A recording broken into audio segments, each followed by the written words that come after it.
express sincere appreciation.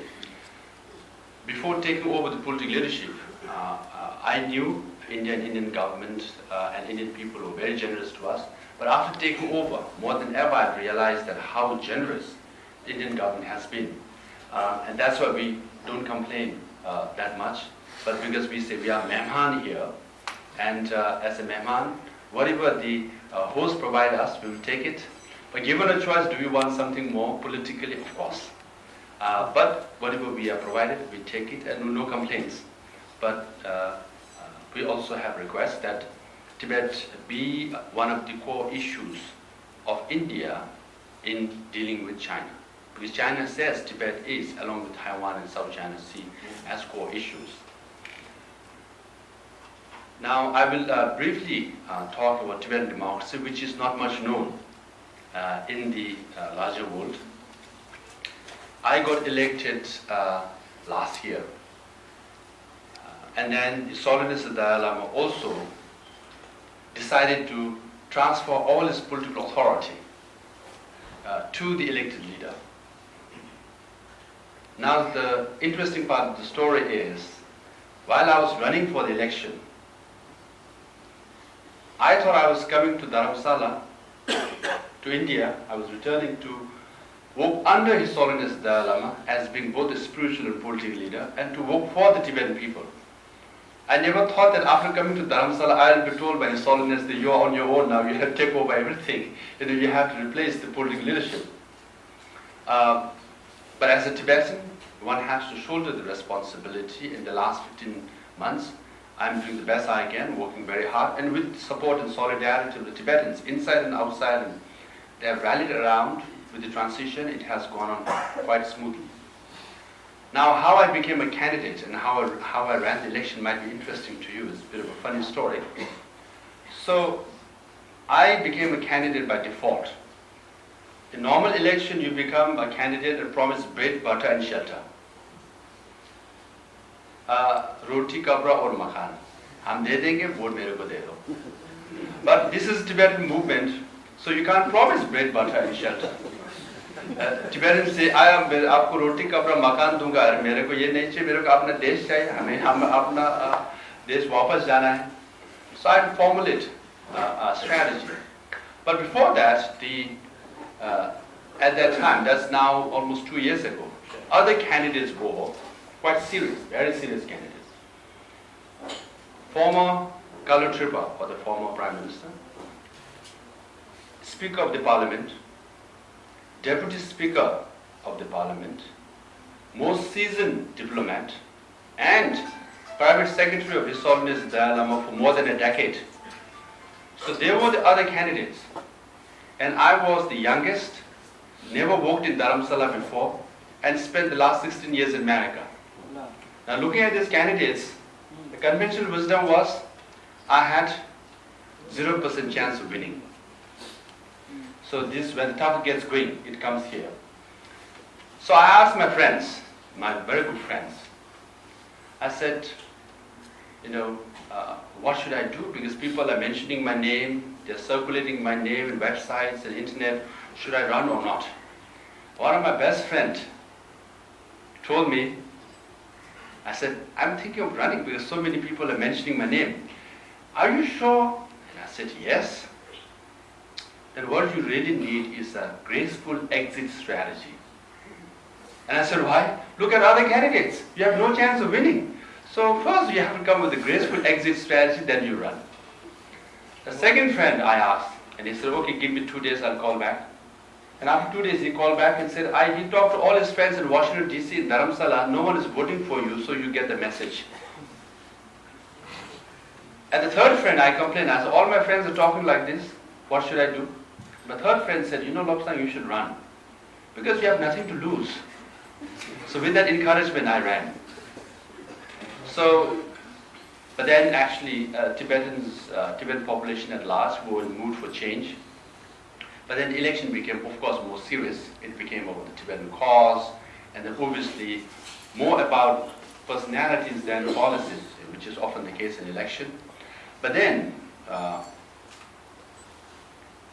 more substantive part of Tibetan democracy is The Tibetans from Australia to Alaska, from Ladakh, Changdang, to New York, to Brussels, everybody voted on single day. Our election rules are very strict. So we have our representative Tembala here, and Member of Parliament Chogyongla here, and our Tibetan local leaders are here. We all witnessed this, we all have practiced this in the last 50 years. For example, the March 20th was the final round of election. In Ladakh, local election officials, Tibetans, they carried the ballot boxes on the backs of yaks and donkeys and climbed the mountains. 18, 19,000, 20,000 feet high. And the nomads came down from the tents to vote. March 20th, mind you, was so cold, so snowy, it was minus 40 degrees. But still, the local official carried the ballot boxes. And then Tibetan nomads and Tibetans came from their tents and voted. Now if you go to Bandra, Tibetan settlement, which is known for being very hot and humid, maybe it might beat the heat of Delhi as well. But Tibetans lined up in the school ground for hours to vote. From settlements to settlements to settlement, from Mangur to Belagupi to New York. Uniquely, everybody, they are American citizens, Tibetans there, but they all participated in the election so that they could give a mandate to the leader and demonstrate that we are a democracy. Now this story has its origin in 1959, when His Holiness Dalai Lama, he was 27 years old, and 18,000 Tibetans, including our parents and our Tibetans who are here, their parents fled Tibet to India. At 27 years old, His Holiness Dalai Lama, we're just talking about many of the students sitting in this room, he had this vision of Tibetan democracy. And first thing he said was, we just lost our country. He said, we have to have a parliament, an elected parliament, so Tibetans should go and vote. Where were the Tibetans? They were the road builders in Sikkim, Manali and Dalhousie. Sometimes when you enjoy the highway ride of these places, you should remember these were built by Tibetans.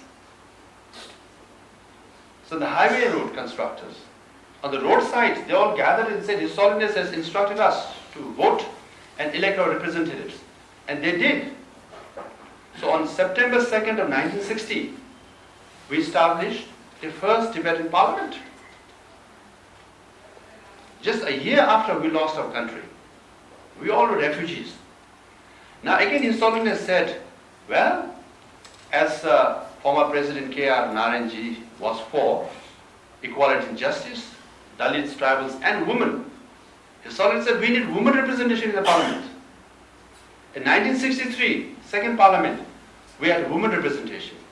Now we all know Switzerland had their women representation only in 1970s. But Tibetans had women representation in 1963. Then he also said, we need a constitution. We have to draft a democratic constitution in 1963. And we looked at the Dr. Ambedkar's constitution of India and copied all those relevant provisions which were helpful to us. And we compiled it and we made it our own. This is a Tibetan constitution. But His Holiness said, if this is a constitution, if we are going to be democratic, then everybody should be subservient to the constitution. No one is above the law, including me, the Dalai Lama.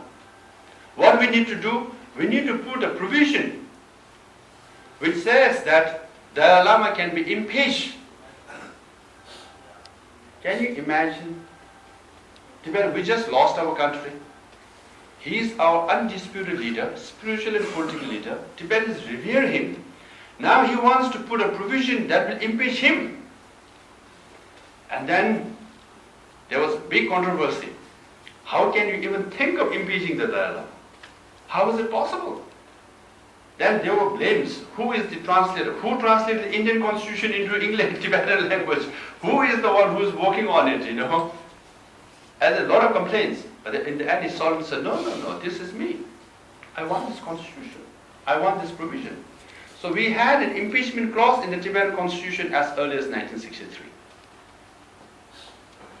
So that is His Holiness Dalai Lama. So it's a great honor and privilege to come back to Jamia Millia University following his footsteps, which is my political responsibility to also to share with you. He's too humble to share the achievements he has made. So the Tibetan democracy is as per his vision. Then step by step by step, 60s, 70s, 80s, reforms after reforms after reforms. In 1991, we expanded the parliament, we empowered the parliament, parliament elected the cabinet, the Kashak then. And in 2001, His Holiness declared, now I want Tibetans to elect their political leader directly, Kalun Tripa.